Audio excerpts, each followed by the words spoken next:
played anytime you're ready to. Okay, go ahead. I'm Lavelle Ryder Hammond, born July the 2nd, 1916, in Grady County, Oklahoma, near Cement, Oklahoma, which is 15 miles south of Chickasha, Oklahoma, halfway between and Cement, halfway between Chickasha and Lawton. I was the fourth child of 6 children, 3 boys and 3 girls. My father ran for his land in that area, 160 acres, from El Reno, Oklahoma, during the land run. He rode on a horse from El Reno, Oklahoma. Of course, there were no trucks, no cars, no other transportation but a horse, or else walk. He lived in a cave 5 years before marrying my mother. They married approximately 1908. They built a 2-room. You know about when it was you ran for the land? About 1898 or 1900? 1998. 1898. 1898. 100 years ago. Yes. Yeah, about exactly 100 years. They built a small 2-bedroom home, which had no inside plumbing whatsoever. Water was carried from a spring about a half a mile away on a creek. They did have a windmill eventually before they moved away, which pumped the water. And that's a well that they would drill? They drilled a well. They drilled a well and the windmill would bring the water. Right. But before that, and we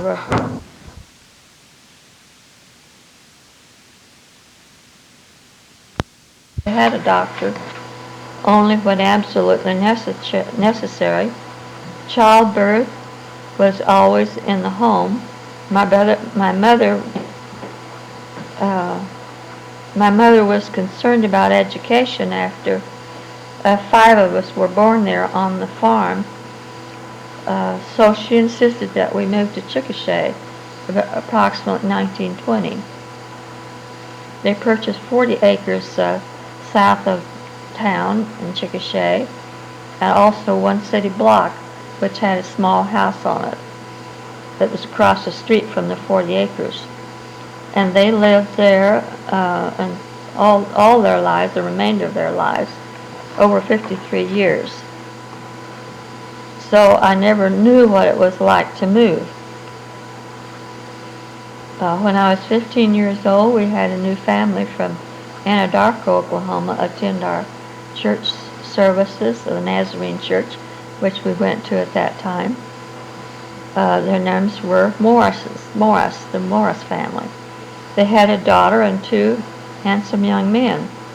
Nelson came first and introduced himself. Since we were only 15 years old, I wasn't impressed. I'd never dated anyone at that time and knew there was no way I could go with the boys. That wasn't allowed, and I wasn't interested anyway. I played the piano at church sometimes. My older sister and I would sing specials, or we would all sing in the choir.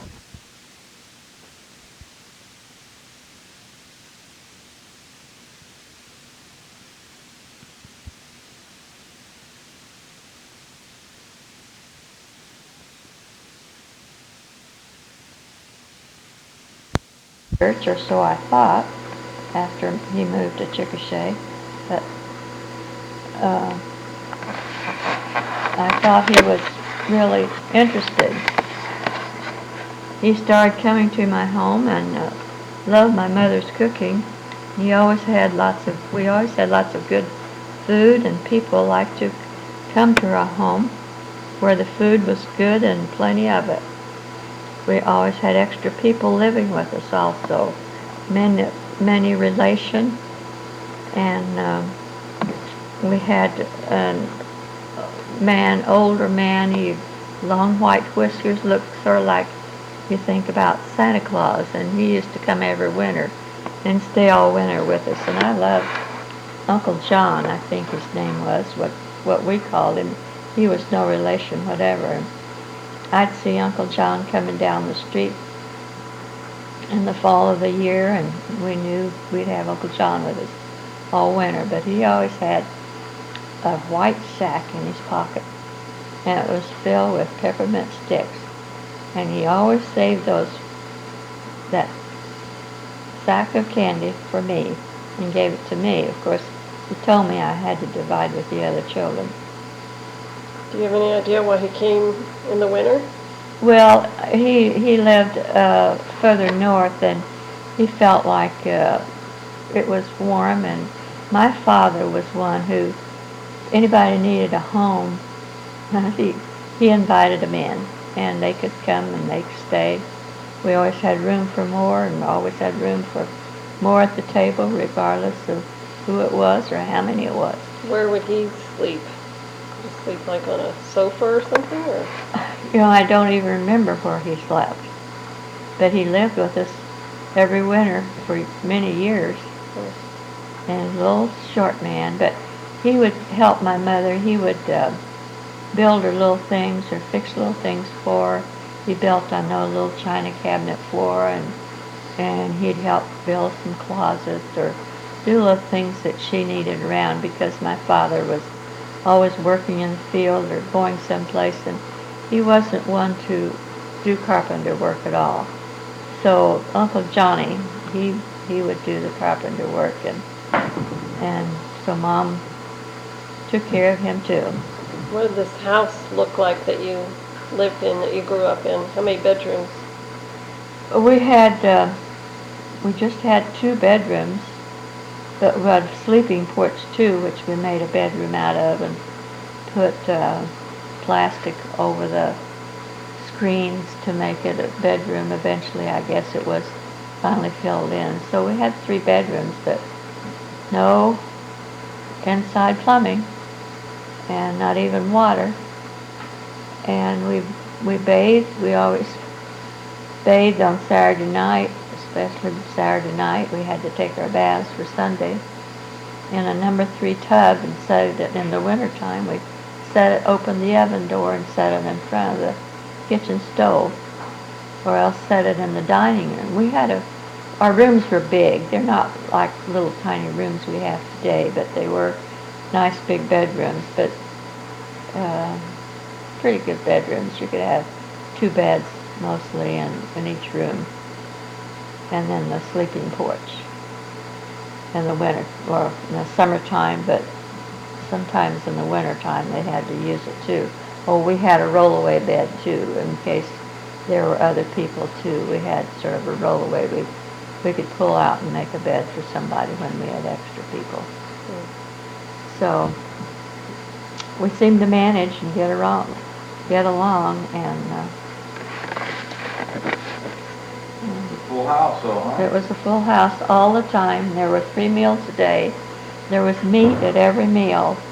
For breakfast, we always had meat, some kind of meat. We had pork. We had Sausage and bacon. sausage or bacon or pork tenderloin with gravy and biscuits and hot biscuits. And if Mama was sick or couldn't make biscuits, my dad could make very good biscuits. And so we always... Biscuit. No, there was no such thing as biscuit. And we also had cow butter. We never had imitation margarine. I remember when that came in, and my dad, we said, we will have none of that in the house. We will have butter on the table. So we always had homemade butter, which my mother churned the butter and made the butter for us. My mother also made many loaves of bread every other day. She had a huge, big bread pan. It would be a foot around, more than a foot around, that big around. I don't know how you say that. It was a huge bread pan that she put 3 loaves of bread in every other day. So when I'd come home from school, I'd see that fresh baked bread and pull off the long slab of it, put the butter on it, and it was really delicious. And when the new new sliced bread came on the market, sometimes someone would bring some of it home. My dad says, we'll have no bread like that. We'll have the homemade bread. That is much better, more nutritious for these children. Let's see, back to this fellow these Morrises that came to town. And Nelson, he was like your age? Is that Nelson was my age. His birthday was May and mine was in July. So just a month. But they never went to school with you? No. They went to another school. No. But how did they end up at your church? Wasn't his Because- father a Baptist? No, he was a Nazarene. Oh, was he Nazarene? Oh yeah, he was a Nazarene also. And he was a very good old man, wonderful Christian man, I believe. I never did visit with him very much. Of course, I'm not very talkative. And he wasn't very talkative as far as talking with me. But I visited with the mother quite a bit and talked with her. But he was What was gone. her name? Rowena.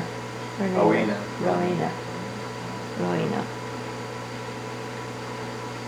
And my mother objected to find us coming there so much, and she didn't want me to be going with him when I was only 15 and he was 21. And she told us that I could not go with anyone until I was 16. He still came around, however, and was always at church, and he always treated me okay, and he'd want to walk me home at night. My mother sent me to Enid, Oklahoma, to be with my aunt and my cousins one summer, so I'm sure to get away from him, and thought I could forget him that way. And after being there 2 weeks, then here he came in his little red convertible car and wanted me to pick me up and take me back to Chickasha. And of course I went back with him. After finishing high school, Finance took me to see a cute little one-bedroom home. And he asked me several questions, wanted to know if he should rent it. And so I said, well, I didn't care if he wanted to rent it. But I didn't realize what he was getting at, that he wanted to marry me. And my mother was at Enid that time because of the second brother had been in an accident and had someone had run over him or hit him with a car, and he was in the hospital with both legs broken and was really in bad condition. So she was in Enid when he came along, and I was there at home with my sisters, and I don't know if someone was looking after us. Of course, my father, I think, was home, but my brother's older brother was home with us, I'm sure. But anyway, Finance came around, and then he wanted us to get married, and I just turned 18 the 2nd of July. So the 28th of July, we were married. What was your wedding like? It wasn't really. We just went to the minister's house and was married at the minister's house. Was anybody there? No, Not even your parents? not my parents wasn't there. Would they have come? Yes, if we had invited them. But we didn't invite them. We just went to the minister's house. And that's the way he got me to marry him. And for dumb me, I just did everything he said do, you know. You had known him for what, 3 years then? 2 years and a half. 2.5 years. 2.5 years. But he was the kind, like one time he said he was going to Utah to school, to college. And he went to Utah, and before he went to Utah, he rented a postal box at the post office, so he could write me letters, and I guess I wrote him back, I don't know. But anyway, he sent me letters, and I knew to pick them up or went to the post office, I Oh, so your guess. parents wouldn't know, huh? So the parents wouldn't know that he was writing me letters. He would Oh, that's just, pretty smart. yeah, he was pretty, he was He was very smart. Yeah. So anyway, but that little house was so cute. So he rented it and we moved in July the 28th. And this house was in Chickasha? It was in Chickasha. He worked and he did body work there. He made $15 a week. No, the house rented. It was a cute, nice little house for $15 a month. That's what we paid for it. And he earned $15 a week at the body place? and he earned $15 a week at the body place. So July the 28th we married, 1934. But in 3 months we moved to Great Bend, Kansas.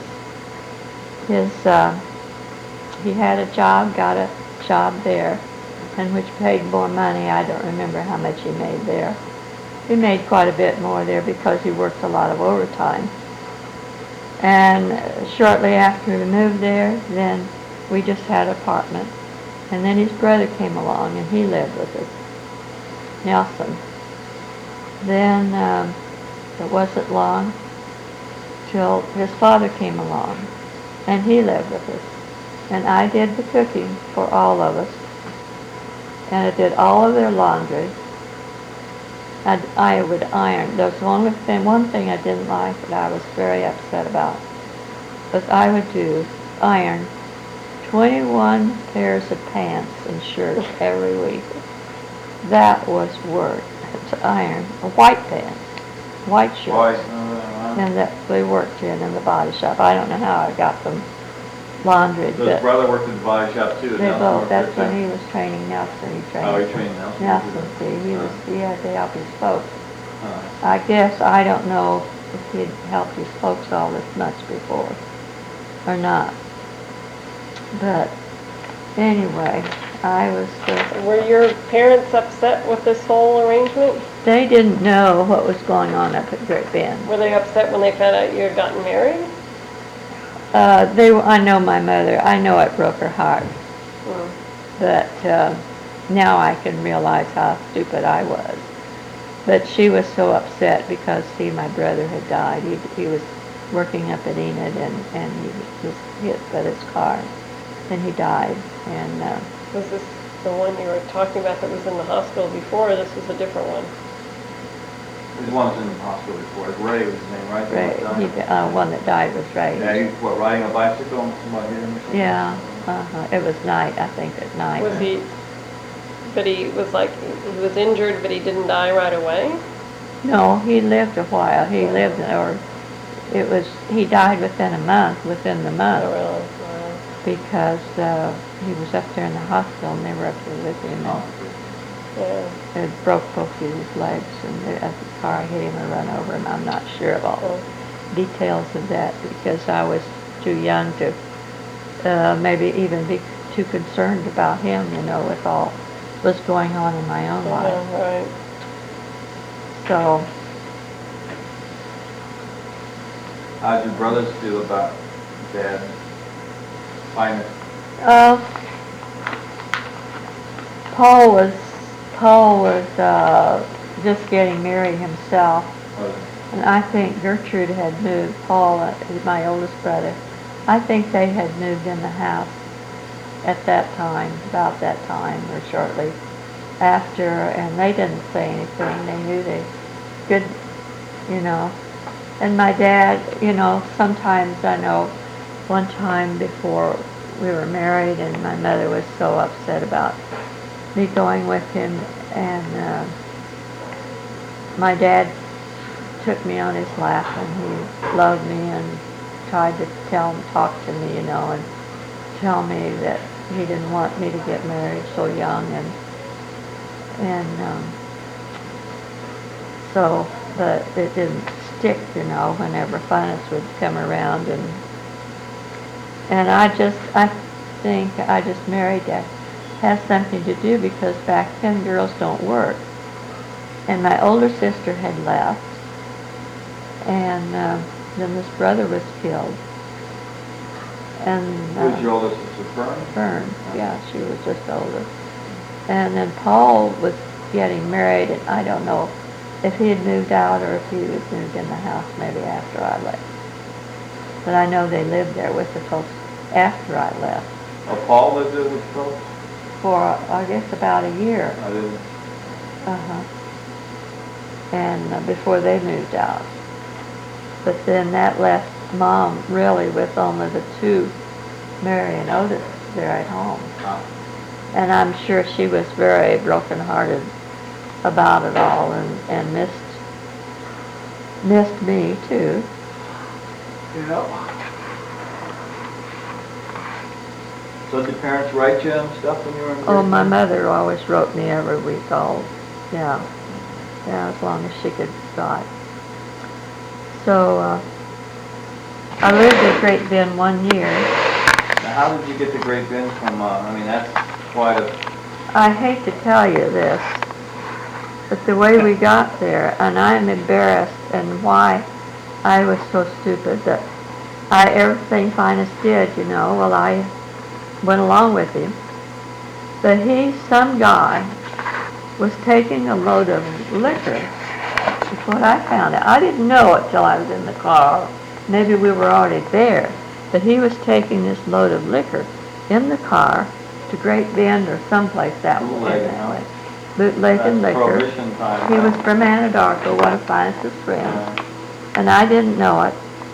And Finus had to drive the car, and that's why I could go along.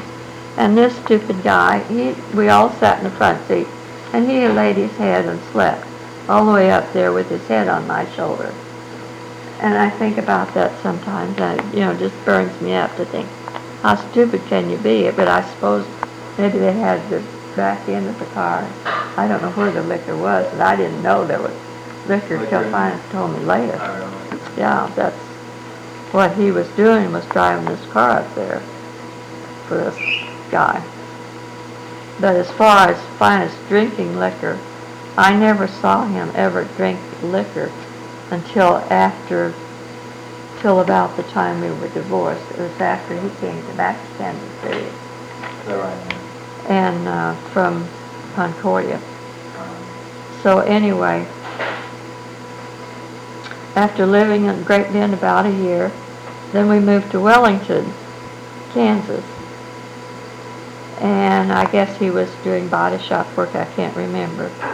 And we were there 6 months. Then he got this job at Wichita with General Motors, which was, we were very happy, and he was happy to get a job with General Motors. Of course, he lied about his age because I think he only went to about the 11th grade. I'm sure he never graduated from high school. So they kept us in Wichita a year until he got through his work there, and they sent him to Dodge City. He was there 9 months. You went to all these places yourself then you moved to? Well, yes, I moved with, I moved. I didn't know, sometimes you just drive back and forth. Oh no, we moved to these places, and we lived in these places. It was just Dodge City? Dodge City about 6 months, and that was the Dust Bowl days. And of course, see, now when he's in Dodge City, he's working for General Motors as this adjusters. So they were starting moving, they paid all our moving expenses. So he called me then in Dodge City and said, would you like to move to Illinois, Springfield, Illinois? I'd say, I would move, this is one time I was glad to move. I will move any place to get out of this dust bowl. So I was happy about moving to Springfield, Illinois. So we moved to Springfield in 1938. We rented an apartment, and this is where Gary is born, and we've been married about 4 years before Gary was born. Gary was a breech birth, which gave me lots of trouble, and I was really torn up badly because of the breech birth. It's when the head comes first. The feet come first. So I was very, very weak after that and really lost a lot of blood. Remember how long you stayed in the hospital? Oh, we always stayed in the hospital 10 days. And it might have been a little more than that, but I was just sort of out of it for several days, I know, after that happened. Then we moved to after Springfield, being there a year, we moved to Effingham, Illinois, and we were there only about 6 months. And then we moved back to Champaign. Now, see, General Motors is moving us now all this time. This is General Motors. But I think he asked for these moves. He thought, well, he was getting better or doing better. And so they moved us. And then we moved from Effingham to Champaign, Illinois, Urbana, Illinois. And we bought a nice little 2-bedroom house there.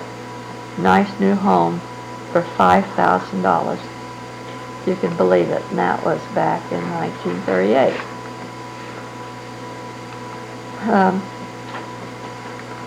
And after living there, then they transferred us to Decatur, Illinois, approximately 1942. And Erwin was born there. We stayed there only about 6 months, but that was during the war. And so Finus, he was afraid they were going to draft him. But General Motors sent him to Cleveland, Ohio, to work in the airplane factory there, and he was a supervisor in the airplane factory. One thing I remember there that kind of it hurt me. There's a lot of little things hurt me, I guess, but Finance had he bought all kinds of trains, really. These miniature trains, they were about 1 foot long, but nice, real trains to set up a big train track, the tracks and all, in our dining room. Just filled up the whole dining room in Decatur, Illinois, with his train tracks. And all he'd do was let Gary push the buttons, and Gary was just about 2 years old, and Gary could just push the buttons.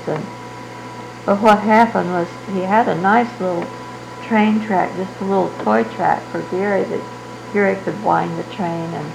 And I thought, oh gosh, that would be so nice. I said, where is Gary's the little train for Gary? He could just play with on the floor. Oh, I gave that away to so-and-so. So I was real happy, and so Gary had no Christmas presents then.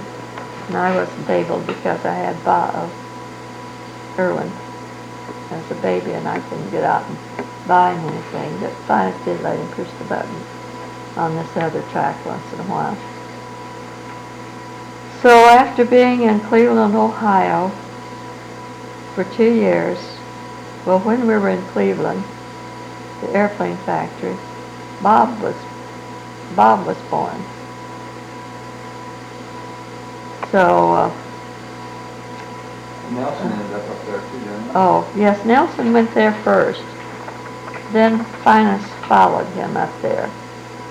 Well, Finance went up there. He was transferred up there. That's why he was there. They transferred us there. And that was okay there. And we had, I guess, a very good life. He supplied our needs and took care of us. But while we were there in Cleveland, he asked me a strange question. One time he said, he says, will you promise me that you will never divorce me? Why he asked me that, I don't know if he would thought I would find out something he was doing, but I believe now, or I thought afterwards, he must have had, because he worked the night shift, and a lot of things go on the night shift that don't go on during the day shift. So, and I know his brother Nelson had his mistress there. And so I don't know if I didn't worry about those things, because as long as he was treating me okay, I just tried to hope for the best and thought for the best. But there was one thing that he would never diaper the babies. That was a woman's work. He never fed the babies or milk, did anything to care for them like I felt like he should. So after 2 years in Cleveland, Ohio, we moved to Danville, Illinois. We were there 1 year, and we bought a very old house at that time. And we spent most of the year working on this old house. It was a roomy house. It was had been a really nice home. It had some acreage with it, and Gary had a horse there. You remember Gary ever having a horse? Don't suppose you do. Yeah, a little bit. But Yeah, you wanted in a contest. yeah, he had a. My father probably did all the drawings Yes, for it, right? yes, he did. And he had a supposed to color a. Sent it in Gary's name. You put Gary's name on it. He helped Gary. Yeah, I'm sure. He added to it. I'm sure of that. But I liked this old house, and I was glad that we worked together and we got along very nicely. And I had my, oh, he bought it while we were there. We bought it. It was, of course, right after the war, and he could buy a new Chevrolet for, I think it was around $7,000. We bought this new Chevrolet car, and he put it $700. $7,000. That's a lot of money for $7,000. the war, yeah. Well, I don't know. We got it very cheap. Bought It a house cost. for $5,000, right? Well, this was 47. It was after. Bought a house. That was in 38 that we bought the house for Sounds like a lot of money. $5,000. But I think we just paid $7,000 for that new car. Anyway, he put the car in the garage, and of course I was not allowed to drive it. He locked it up, locked the garage, so nobody could get in. But the kids, Gary and some of his friends, and you were probably out there with them too, but they had some matches, and there was an old tree stump there by the garage, and they had some papers up there under this tree stump, and they got a good fire going out there on this next to the garage. Scared me to death, and this car in the garage, the new car in the garage, and I had no keys, didn't know where the keys were to get it in it. But anyway, we got the car put out, and there wasn't any damage, but I thought, oh my, that would have been something.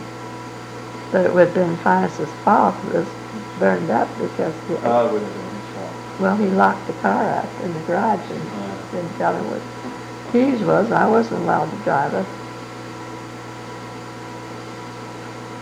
Okay. Good idea. Maybe I should do that. All 4 of your cars are in the garage? That's right. You just stack them and walk On top out. of each other. You can help him stack them And on top of Lisa each can other. go and start a fire.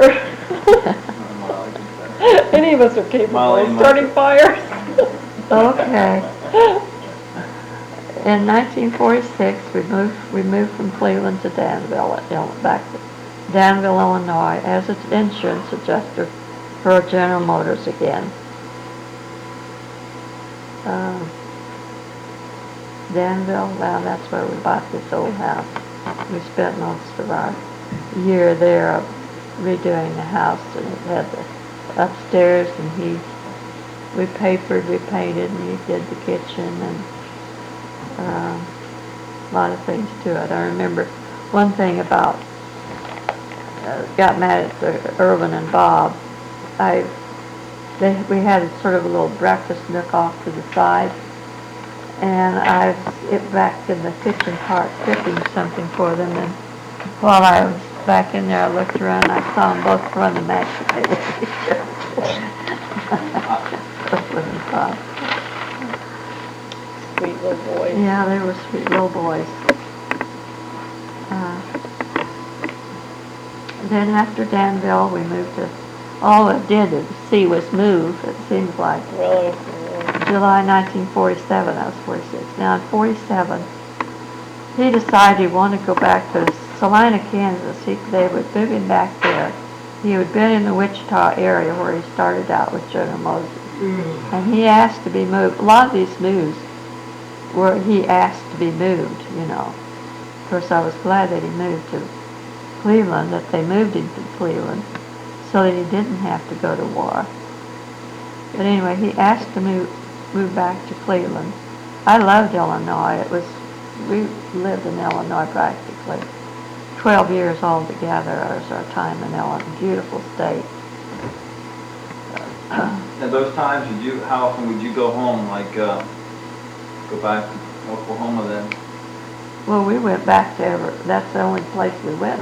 When he had a vacation, we'd go back there. Oh, back there. No, went back. You went once a year? Yeah, we went back once a So you year. go on a train, or? No, we drove. He drove. We drove all night. We Oh. drive all night. We couldn't afford to rent a motel room. Right. So you could drive 16 hours pretty much. We'd start out maybe 6 o'clock in the evening and drive all night, get back to Illinois. Really? But that's the way we went. We didn't. Stop for a Oh, motel? when I lived in Cleveland, yes, when we lived in Cleveland, I did. We went to Oklahoma for a couple of weeks, and you were babies, just little, so I thought, well, I'd stay down there for a couple of weeks before Gary's school started. I guess he went back, and I stayed down there. And I took you 3 boys back from Chickasha, Oklahoma to Cleveland, Ohio on a train. Well, Finest and I did go down on a train. We came back on a train. We ordered had a separate compartment. Pullman car? Pullman car. Separate. Car. We had a room. Oh, right. We had a little room Right on the train? right on the train. But then one time we went back, just during the war, of course, we had just a sleeping car, and you were up in the top of the sleeping car with me, clear next to the wall. And pretty soon I felt you crawling over on top of me, and here I caught you by the heel, and you were going overboard down below. And I just happened to grab your leg and Catch me behind the time, huh? catch your Saved my life. life. Saved your life for Saved my you. head. Okay, now we moved to Salina. Okay, we couldn't find a house, because after the war, the houses were hard to find. There just weren't any vacancies for rent or for sale. So we decided we had money, we had sold this house in Decatur, Danville. So I knew we had money. We had some money that he thought he could, in his spare time, he could build his house. So we bought this property, and I guess he had it all boxed in pretty much. Had somebody, I'm sure, that boxed it all in, and he was going to refinish it. So we had to have a place to stay there while it was being finished so we could move in. So he took me down to Oklahoma. I said, well, school's going to start, and Gary's going to school, and you were starting the kindergarten. So I went down to Oklahoma for a week and stayed, because I didn't want 3 boys down this lady's basement. Her name was Gladys Perkins, and we had to stay in her basement, and I could see spiders climbing up the walls, and it was just terrible, but we had to live there. It was the only place we could live. So anyway, I took you to Oklahoma for a week, and when he came down to Oklahoma with me, this Gladys Perkins, she was a widow and had 2 children. The girl worked at the telephone company, and the boy, he was in high school. He was about 14 or 15. The girl was 18. So, and you boys were 3, 5, and 9 years old. When he came down to pick us up, he acted strange and wasn't himself, and he had this boy with him. So So when we all started back, well, he had this boy sitting up front with him, and me and all you kids were supposed to sit in the back seat. And I thought, well, what's going on here? I have to sit in the back seat with all the boys, and this young kid sits in the front with him. So I think I eventually, I'm sure, got up in the front seat with him. Maybe the boy was up there too, but it wasn't right. His attitude was very bad towards me.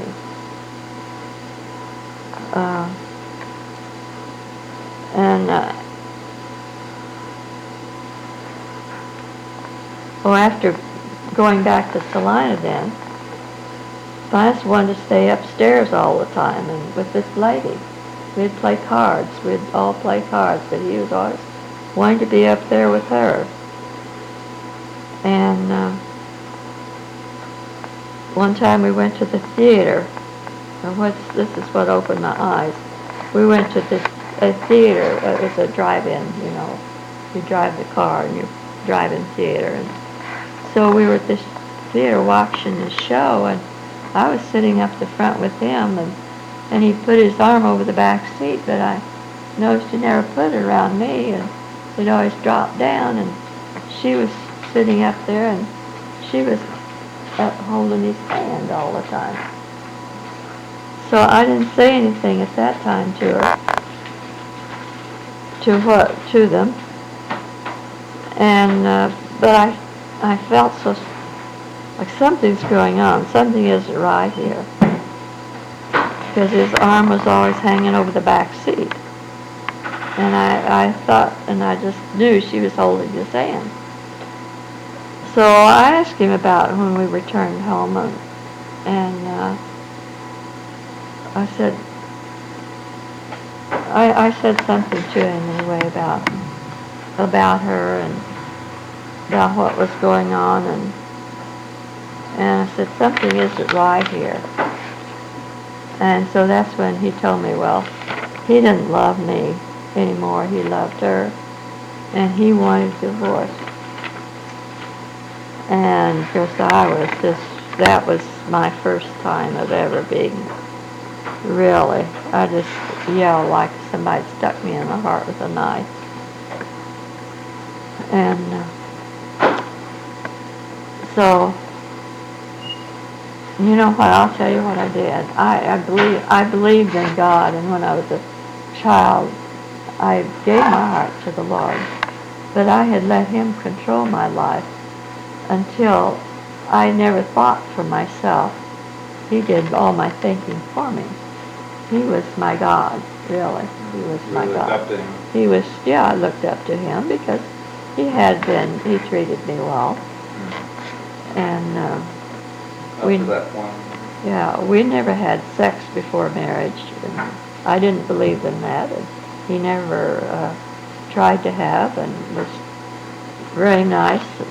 Most all those, the first 15 years, well, up until this time.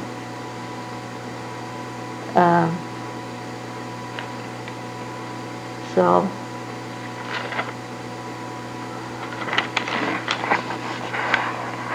that's when he told me that he loved this woman, and they wanted to raise you boys, that I could go and get me a job and make my own way in life, and they would raise you boys.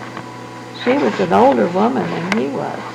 Her kids, see, were 15 and 18, and you kids were just little tykes. So that was really that was the worst time in my life during that time. And it was day after day I had to stay there, down here in her basement, with you boys. And of course you weren't in school yet when this happened. I mean, school hadn't started yet. But I didn't know what to do, and I wanted him to get over there and fix the house. Well, he took me over there then one afternoon. He said, okay. I said, what can we do to get this house built and going so we can move in? Well, he handed me a rake. There was a big pile of gravel. I mean, just enough gravel for the basement. He handed me the rake. Well, you can rake all this gravel down, level it off in the basement. So, stupid. I took the rake and he says, I've got some things to do back over the house. So he went back over the house, and I raked a little while, and I thought, this isn't my kind of work. I shouldn't be doing this.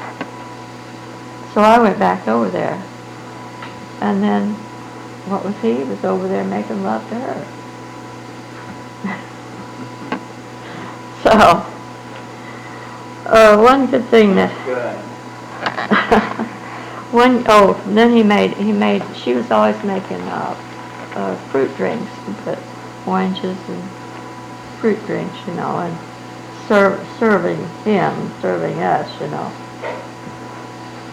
And he said about something, what is this poison? It was downstairs. There was some poison in the rafter down the stairs, and I'd noticed it, but I didn't pay any attention to her poison. And one time she made these drinks, and I was downstairs, of course, probably feeling sorry for myself, and he brought this glass of drink downstairs to me, and it was a good drink, cold drink, summertime. And something said, don't drink that. And I just turned it over and poured it down the drain. That really blew his top. But he had said something about this poison that was up there that would kill you. Yeah, I forgot.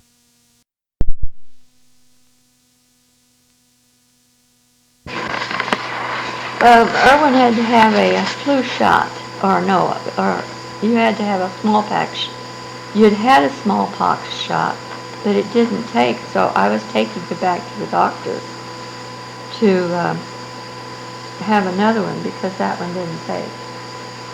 And so while I was at the doctor, I just broke down and told them my story about this lady because I knew her doctor was partners with the doctor that I took you to for your shot. But this was just a good time for me to talk to a doctor. I needed to talk to someone so badly.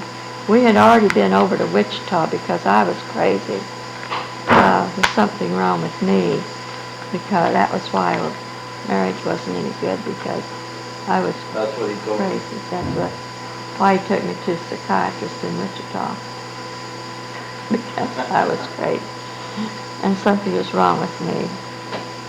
So,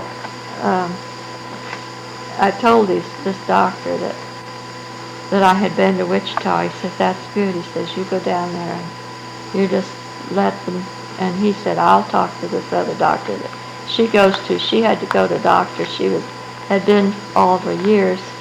She'd been going to this other doctor because she had a nervous condition, and she saw him every week, this other doctor. So then they got together and talked.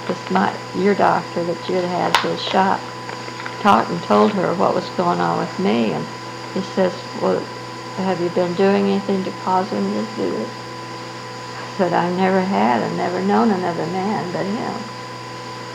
And he said, well, he says, I'll have this doctor to talk to her then. So her doctor called her and talked to her. He says, you quit seeing that man. He says, this man has two little children, and you shouldn't see him. And so he says, but I would advise you to continue to go down to Wichita and see these doctors too. You need to go. So the second trip down, then I had to go down on the bus. He was already down there, and I had to take a bus, and I hadn't eaten anything hardly at all for 6 weeks, and I'd lost 30 pounds. And so they said, after talking to me, and my eyes were sort of a blur, would you like to just stay here in the hospital for a while?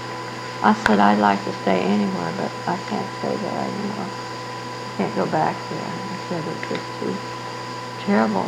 And so they said, well, we'll just admit you here in the hospital. We want We want you to stay here. So anyway, I was in the hospital for 6 weeks.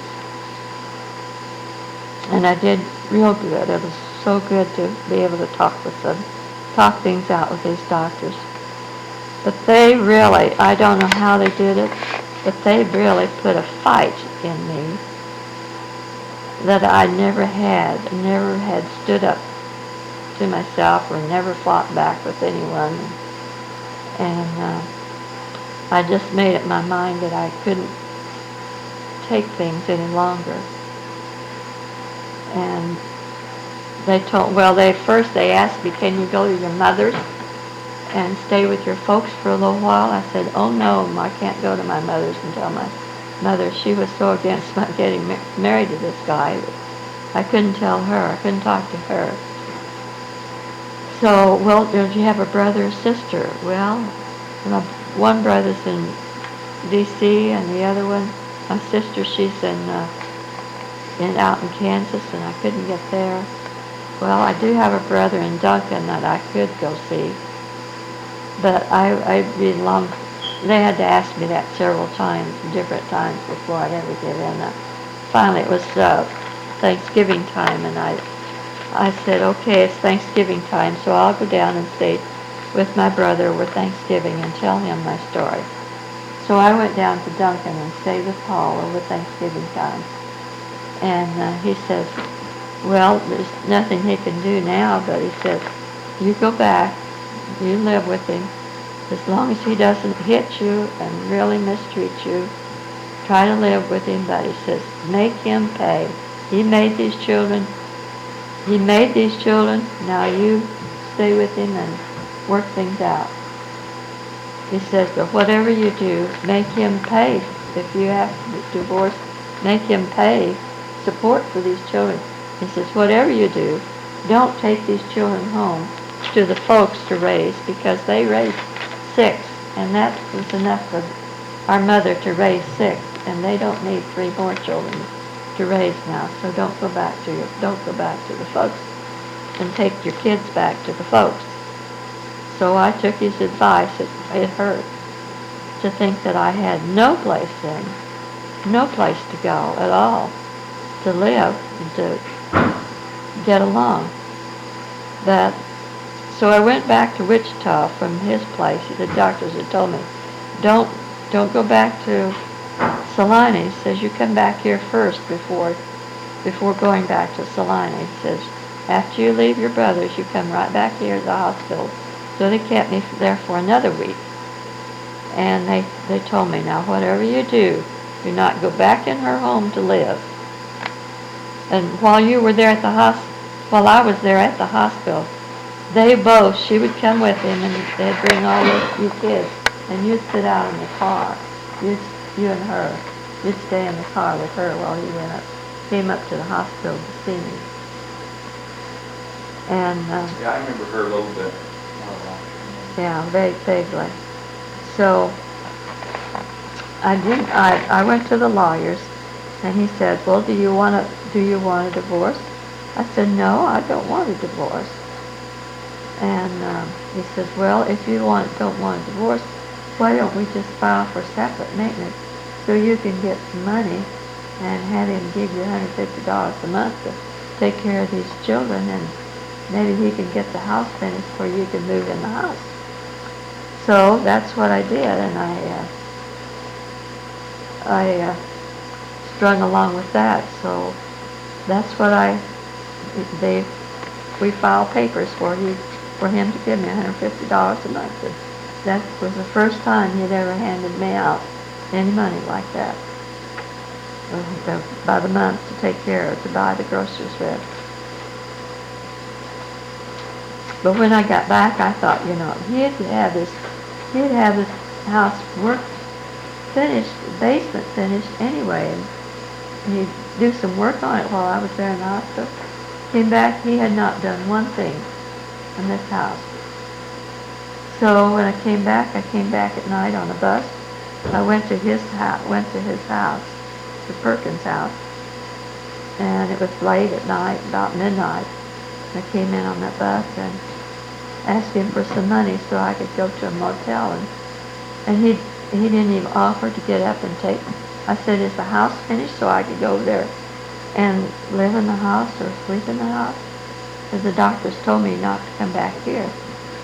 He says, no, there's nothing. You can't go over there and stay all night. So I said, will you give me some money so I can go to the hotel and stay at the hotel? So I guess he gave me some money. I don't know how I would have had any money. So he didn't even offer to take me downtown to a hotel. And I was a mile or so, and it was midnight. And he didn't offer to take me to a motel or any place. So I started walking. I guess I was I don't know what I was going to do. I thought I could go over there and get in that house and stay there, but it was winter time. It was around Thanksgiving time, after Thanksgiving, so it would have been November. And I thought, I guess I could go there, but I saw this house that was between ours and Gladys Perkins' house. So they were just driving around the corner and drove in their garage. Oh, the Lord spoke. You go talk to those people. You ask them to take you downtown to a motel. So I did.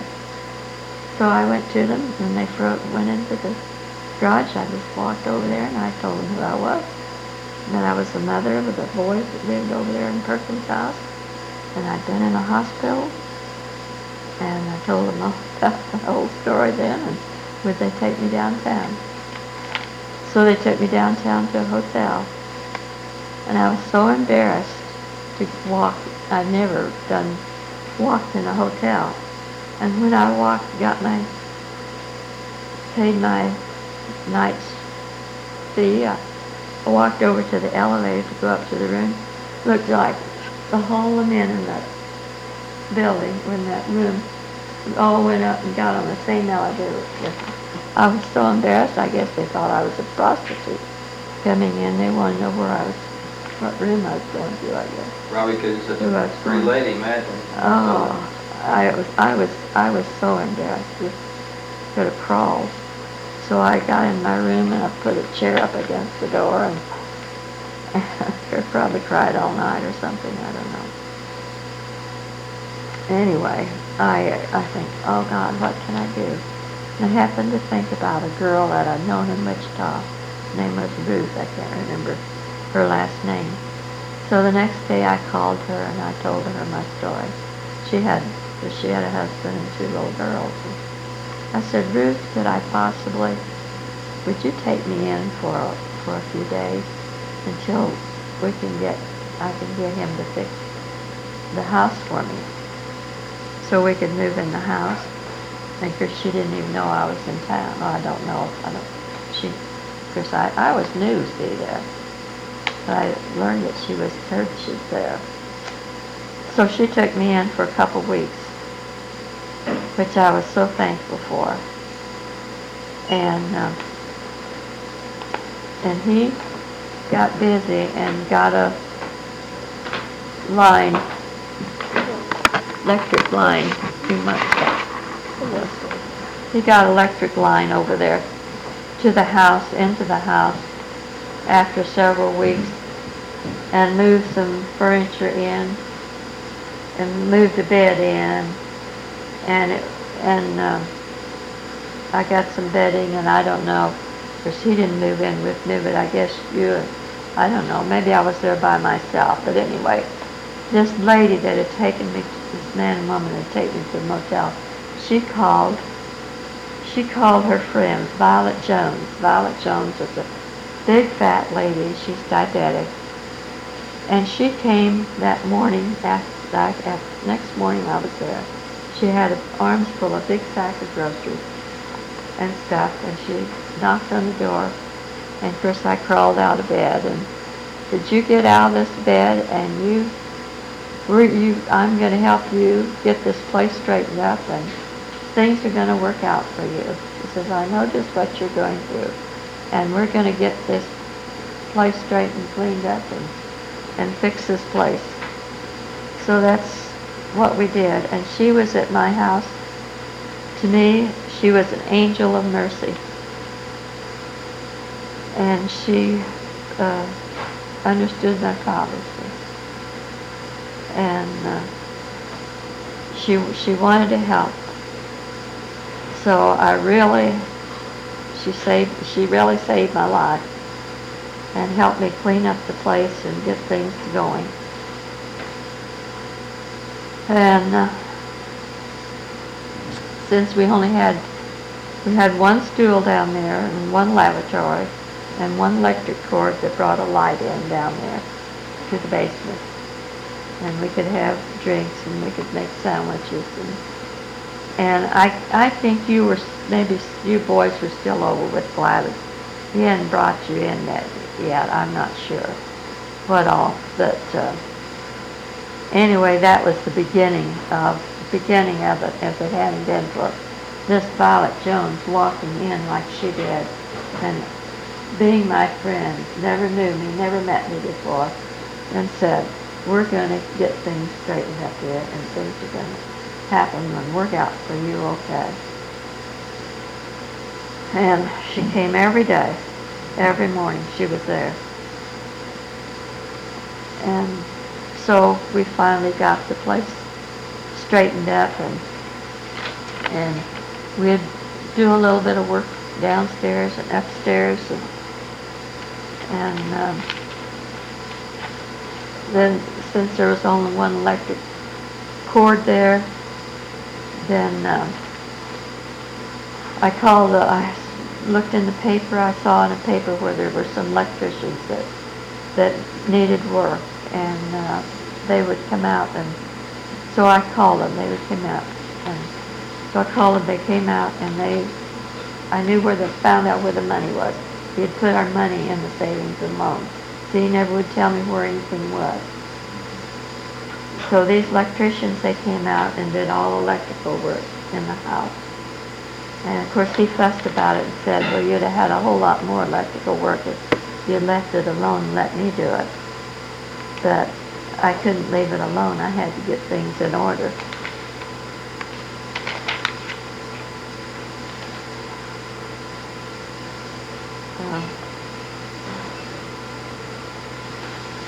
So even my mother came later on after we got electricity, and she helped me.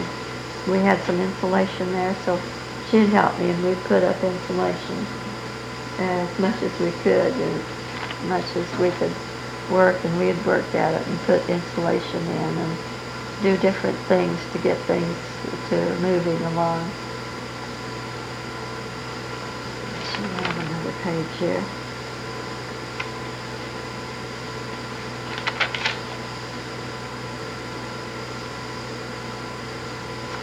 Well, after being in the house for 2 years, then he wanted to move to Colorado. And I said there was no way that I would move to Colorado. There had never been any colleges at all. So, and I felt like he still wasn't over this deal. I know it was embarrassing because all the neighbors knew, and after I told this one lady, all the neighbors around, and they said, oh yes, we know her because she had these men that were in the service. Solana was I don't know if it was a Navy base, but it was Army base. Air Force Base. Air Force Base, yes, it was Air Force Base, now I remember.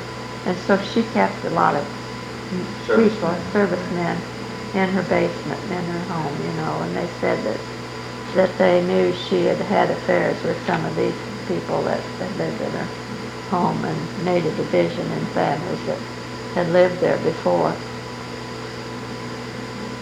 So, but after 4 years, after the house was fairly completed and you boys were going to school, and I gave in. You want to leave it? He wanted to buy this dealership, Pontiac and GMD dealership in Concordia, Kansas. He even wanted to go to my parents then and borrow money, the only money they had, because they were in their 70s, they were older, they didn't have work, and they had lease money from the farm, lease money that they had saved to live on. But they loaned him $8,000 of money, not knowing whether they'd ever get it back or not.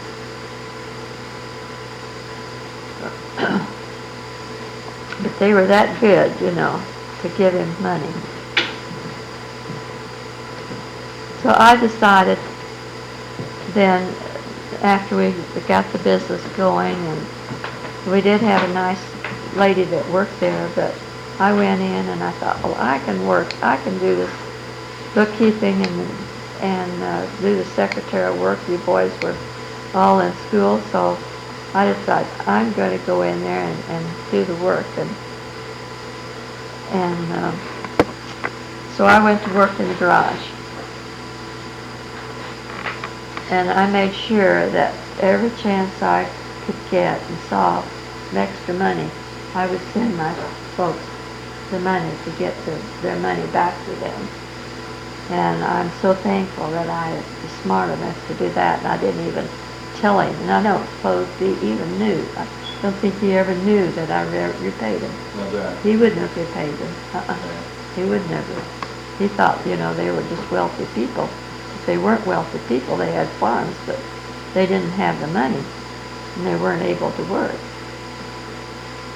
And I worked there 6 days a week, sometimes until midnight, particularly at the end of the month, when I had to get out a financial statement to send to General Motors each month. I didn't realize that the Lord certainly was preparing me for my future at that time. I saw many things he did which were not right, that felt there was nothing I could do about it, so I kept my mouth shut. He sold a new Pontiac to a lady who had just lost her husband recently, and she had first been was a widow, and she had just lost her husband. I remember they traded with us all the time, and this lady wanted a new Pontiac. But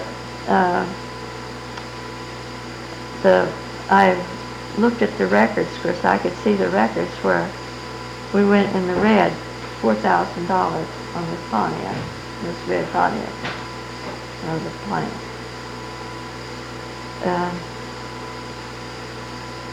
He was gone much of the time and always had to take off 2 weeks in October to go deer hunting in Wyoming with his buddies. He had some buddies from Salina that they went deer hunting in Wyoming every winter. So he had to take off work to do that, but I stayed right there, and many times I'd be there working till midnight too, and it didn't bother him.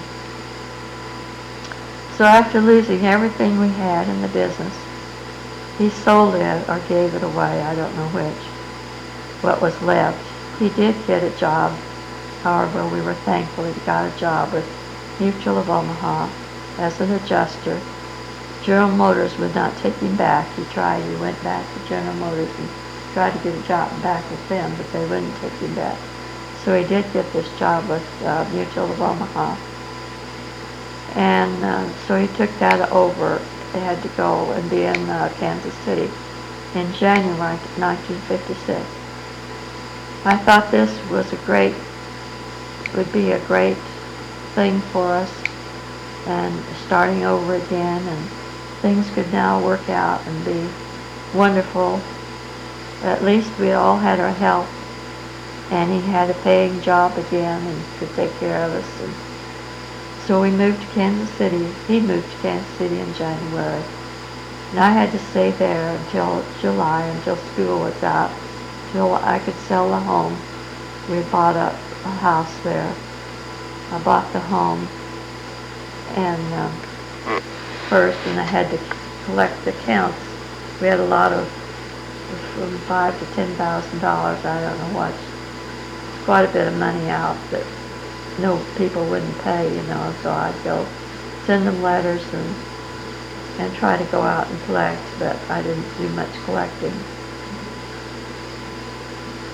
And at first, when he went back to Kansas City, he worked in Kansas City, he'd come home every Friday night, just regular, but then it gradually stopped, and he sometimes he wasn't coming home at all, or it would always be late coming home. Maybe we wouldn't get home till Saturday night late or Sunday, come home on Sunday. But you boys, see, were in school, and I couldn't move to Kansas City. You boys were in school and trying to get our house sold and collect the overdue account. But I was so happy to be out of that garage. And my inner voice kept telling me to get things done and get to Kansas City. So we moved to Kansas City in July 1956. I had $200 that I'd saved back. That's all I could put away. And we rented a house for $100 a month in Raytown. But after being in Raytown about 6 months, he informed me that, well, before that, after being in Raytown about 6 months, he informed me he had met a lovely lady with a little girl he loved very much, and he wanted a divorce. He told me that one night, and I was so calm and so cool and so collected. I just said back to him just as kind as I could. I told him, I said, well, I love you too very much, and we have 3 little boys who love you very much too. And I told him that I couldn't give him a divorce because my little boys needed a father too. So that's why I wouldn't divorce him. And I was so calm and cool and collected that night I couldn't believe my own words that I said to him. Things seemed to get better for a while, and we bought a nice little home there in Raytown. But we didn't have it any time. He put $2,000 down on it. And he said that he couldn't buy that. He was going to have to take it back, that he was going to have to move to Omaha. But then as soon as he got his money back, then he went out and bought him an airplane for $5,000. I didn't know he had all this much money. But he went out and bought him an airplane. I don't really know how much he paid for the airplane. But anyway, he bought an airplane. He went hunting in Wyoming. I don't know if it was by himself or he met fellows out there. I presume he must have met fellows out there. I can't imagine. But he had to have that airplane to go hunting. And when he came back, he wrecked the airplane. So then he didn't have an airplane anymore. So then we still didn't have a home. So that's when we rented a home. When we were in our home there, we first moved there, then I had many calls from women who wanted to talk to him, call him at night. Is Linus there? I finally informed them that he wasn't there, but we had 3 boys, and we were very much married, I was, and there was no plans for a divorce. So they wished they would quit calling.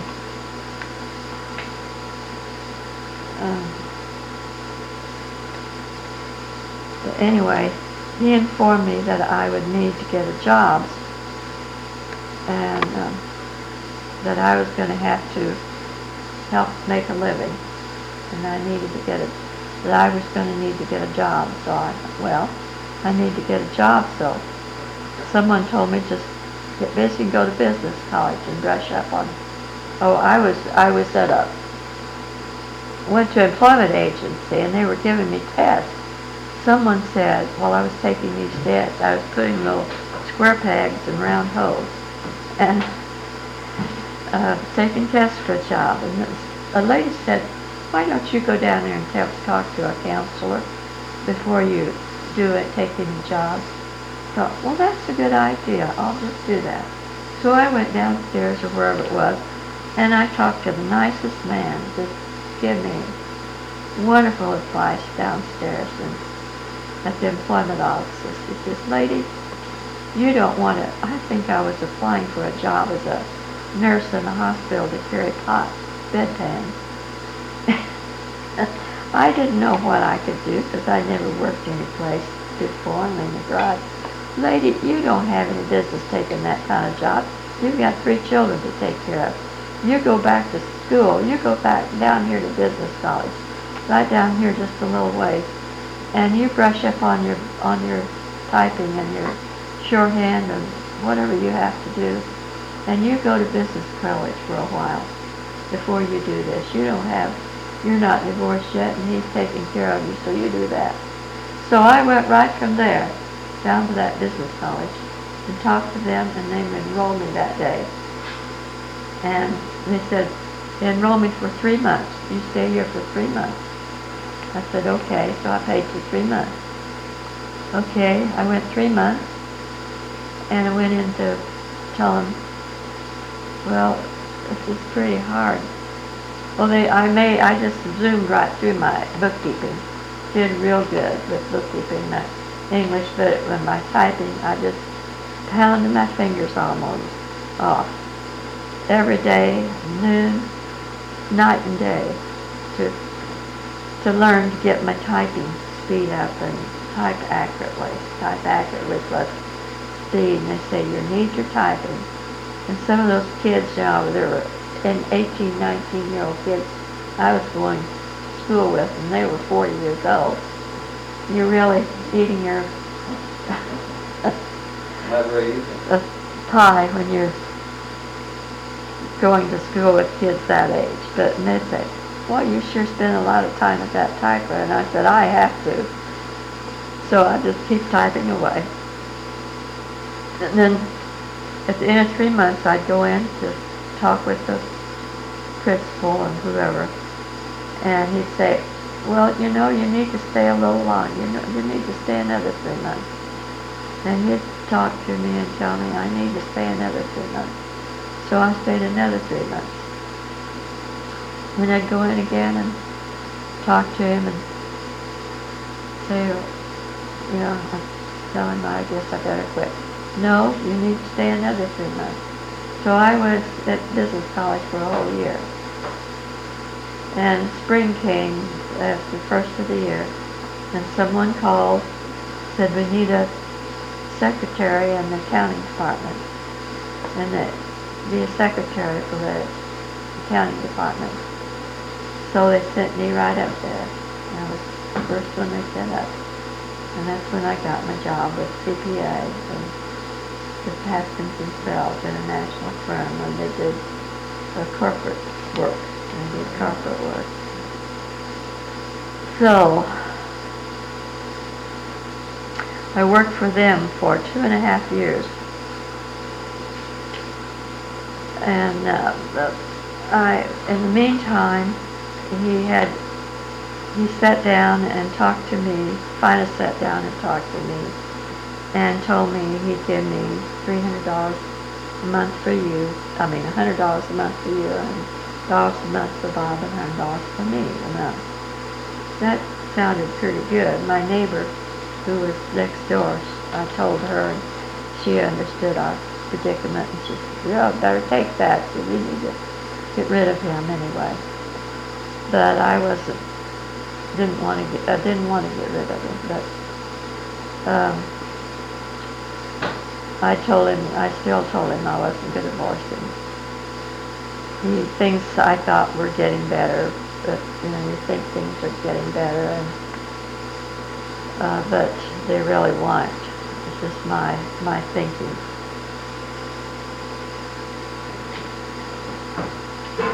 Anyway, did I tell about he moved to Wyoming? Omaha. To Omaha. No, you didn't say that. Okay. I was still going to business college.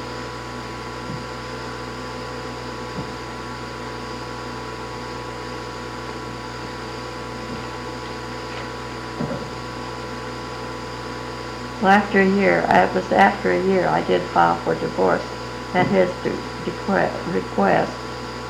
I never followed up on it, however.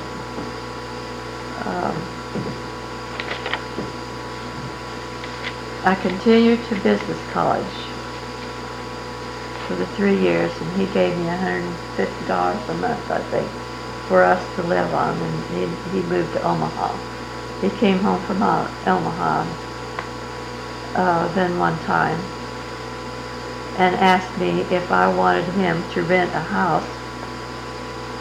home for, he said, do you want me to rent a home for you and the boys? I thought, you and the boys. And oh, he said, I want to be a single. I looked at him real strange. Oh, I want to be a single man. Yeah, I don't love you anymore. I decided I just couldn't take any more from him and told him, well, I guess since you don't need me anymore, then I don't need you. And those were the last words I gave him. So he took off right away. In the last 10 years, as I've said before, he had never apologized for anything that he had done wrong. No gifts were ever given in those 10 years at Christmas, birthdays, or any time. And for the last 10 years. And I told him that he could come in the house. He could see you and see the boys anytime he wanted to. Well, this is when Bill B came back with them. He and the girls would come back. He didn't come back for a while, but when he did come back, he'd bring B and the girls down there. You remember that? And they stayed in the car, of course. And I told him anytime he wanted to come in and see the boys, visit with the boys, take them out for dinner, whatever they wanted, he was welcome to come. But I said, the boys can never go. I don't ever want the boys to go live with her. They can live with me until they finish high school. After they finish high school, you can make your own choice, and then you can go and live with him. That was our understanding. He even came to my house one week after he was married, after he married B. My mother was there with me. She had fixed chicken and noodles, which we all loved. And he sat down and ate a nice dinner. You wouldn't know. I didn't know, of course, at the time he was there eating dinner with us. But I guess it was after dinner. But he sat down and was as comfortable as he could be. And we all sat and had dinner together that my mother had cooked. And that was when we lived up in that old brick house, up in that old brick house. And she was there, had come there to visit me. So, but then I think that day he told me, maybe that before he left, he told me that he was married now to B, and he had married her.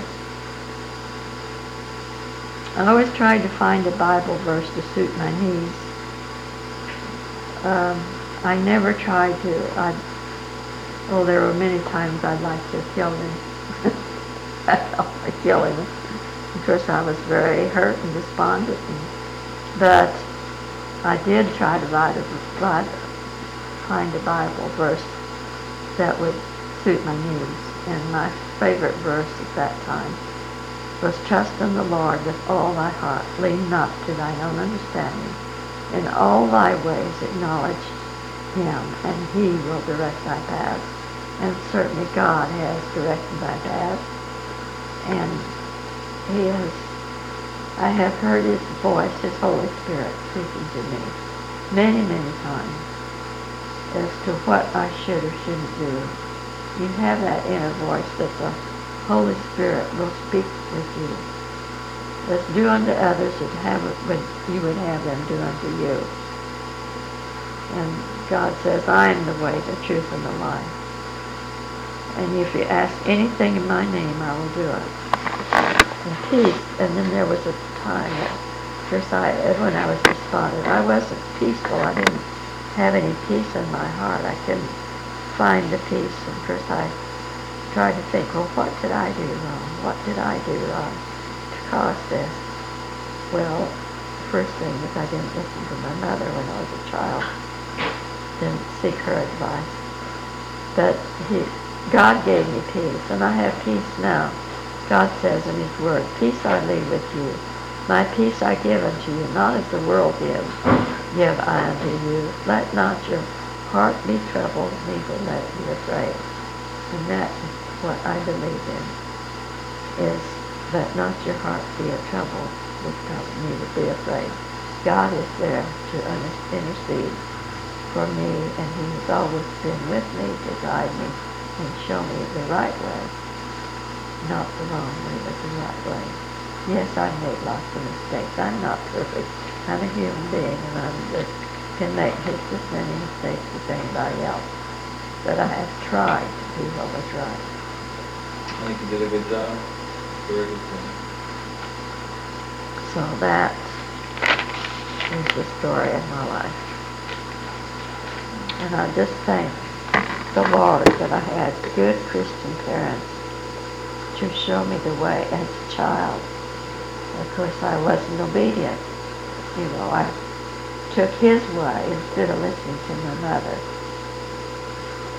And I should have listened to my mother. Make your own mistakes. I mean, I wouldn't be here if you hadn't. That's right, you wouldn't be here. So, Whether that's good or bad, I don't know.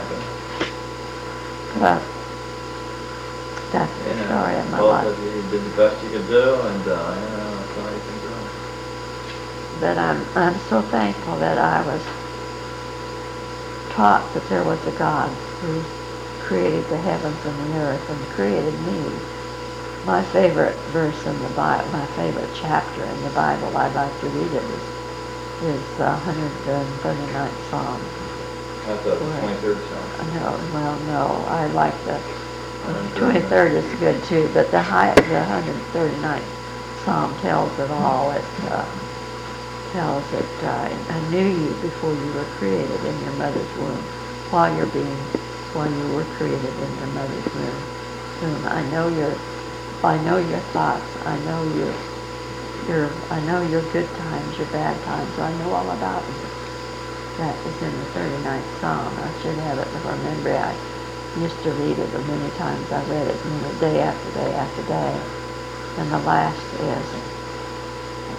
few verses, try me and know my thoughts, and see if there be any wicked way in me, and lead me in the way everlasting. And I hope to be in eternity with my Christ in eternity someday with Him. And thank Him. And I do thank Him for the way He has led me through life. Yep. You have Claude and Jerry, right? I didn't tell you about, I had some fellows that wanted to marry me, that Bill, somebody that, we were in his home, you were in his home, and he came over to see me. He was an older man, that Bill Thomas, Thompson. Oh, really?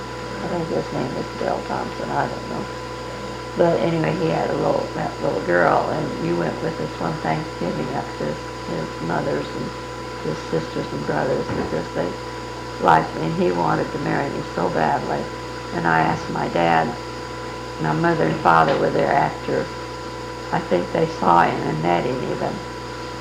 And maybe saw him, I don't think they saw him, but he had a new home there in Raytown, and I said, Dad, what do you think? Well, they must have met him, because I said, what do you think? Do you think I should marry him?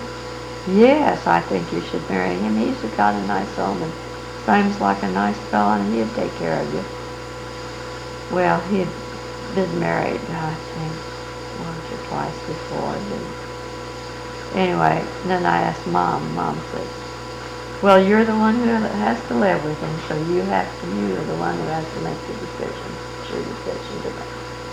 So I prayed about it, but I got no answer from God. He wasn't the right one, and I couldn't marry him. So I just told him, I said, I'm sorry, and he broke it off. And I said, I'm sorry, I can't marry you. So he was after me. He was really wanting to, really tried to force me. I think I remember that. But, He seemed like he was a real good man. yeah, he was. He was a good person, but he wasn't the right man. And there was another couple of times I wrote goodbye letters to guys. I said I'd just go with them a few times. If I could see things in them that I could not marry them, then I just would break it off. And I wrote Dear John letters to several couple fellas, and they weren't happy about it, but I couldn't marry him, so I couldn't see any need to go with him. But then when Claude came along, I knew. Well, you knew them pretty well much before, didn't you, both of them? Well, I didn't know Claude. I didn't Didn't you? know Claude. I knew Gladys. Oh, you know. But she was so good to me, but she was always calling me, well, why don't you come over?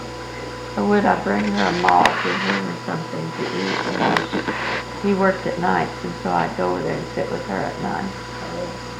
And that's the way of course, see, the way I met her was through, and to me, God was in this.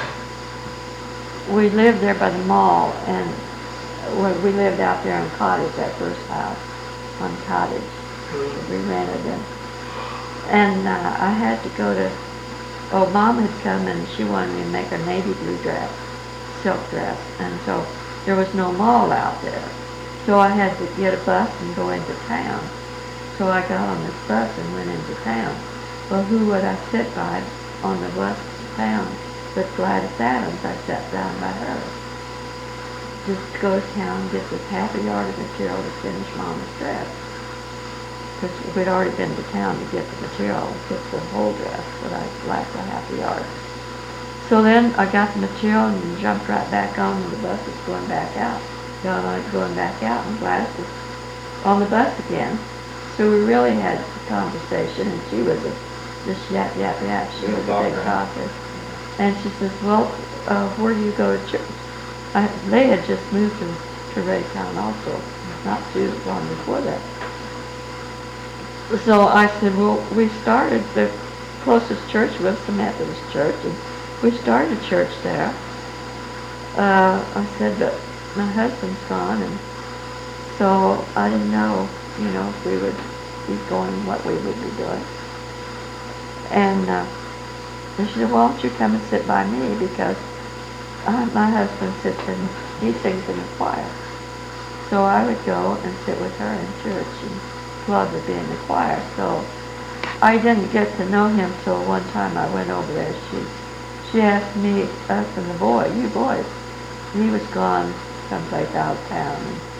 And she asked you to come over, you boys, to come over and asked us to come over and have a picnic. And they had a little picnic outside, and hamburgers or something.